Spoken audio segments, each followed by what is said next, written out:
Lo peor que le podría pasar a México es convertirse en otra Venezuela, en otra Cuba.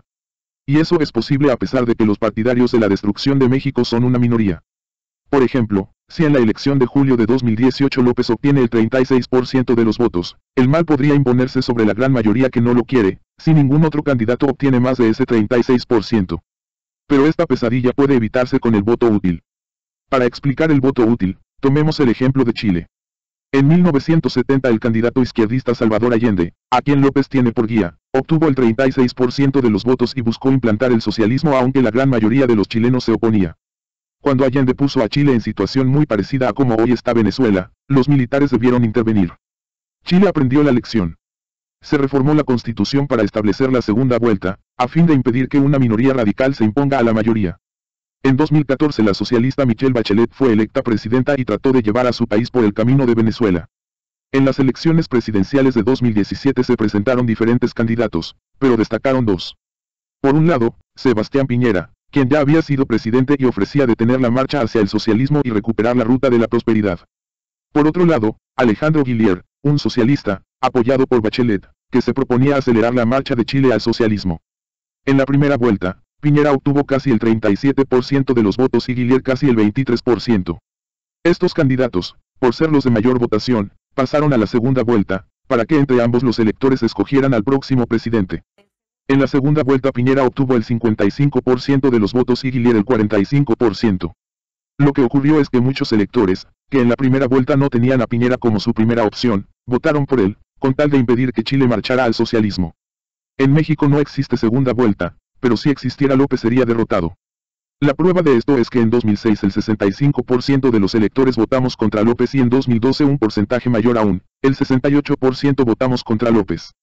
Pero entonces nos queda la alternativa del voto útil. Y este no es una novedad. Por ejemplo, en 2006 ya se practicó el voto útil. Millones de electores, que no simpatizaban con el PAN, dieron su sufragio al candidato panista Felipe Calderón. Muchos de esos votantes eran simpatizantes del PRI. Como, según las encuestas de intención de voto, el candidato priista no tenía posibilidades de ganar, millones de electores decidieron que su voto no fuera inútil, sino útil, para impedir el triunfo de López. La evidencia de esto es que mientras que los candidatos a diputados federales del PAN obtuvieron casi 14 millones de votos, el candidato presidencial Felipe Calderón obtuvo poco más de 15 millones. Es decir, 1.200.000 ciudadanos optaron por el voto útil. Asimismo, mientras que el candidato presidencial del PRI, Roberto Madrazo obtuvo 9.3 millones de votos, los candidatos priistas a diputados obtuvieron 11.6 millones de votos, es decir, 2.3 millones de votos más que su abanderado presidencial. Después de más de 3 años de fraude a la ley, después de 3 años de actos anticipados de campaña electoral con más de 3 millones de spots en televisión y radio, López no logra la simpatía de la gran mayoría de los electores, que seguimos rechazándolo. La única esperanza de triunfo de López es el voto inútil, sí, inútil, es decir, que los votos en su contra se dispersen en varios candidatos.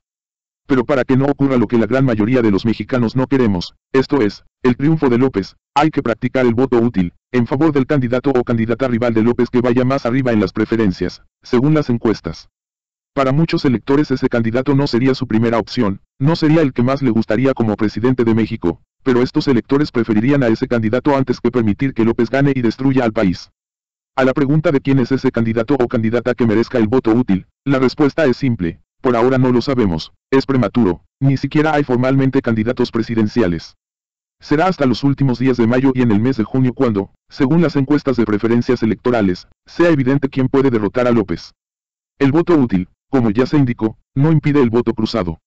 Por ejemplo, los simpatizantes del partido X han concluido que el aspirante presidencial no tiene posibilidades de derrotar a López y votarán por el candidato del partido Y. Pero eso no les impide votar en favor de los candidatos a diputados y senadores del partido X. En conclusión, el voto inútil y autodestructivo es en favor de candidatos que no tienen posibilidades de derrotar a López, es favorecer a López. El voto útil es por aquel o aquella aspirante con posibilidades de derrotar a López e impedir que México se convierta en otra Venezuela.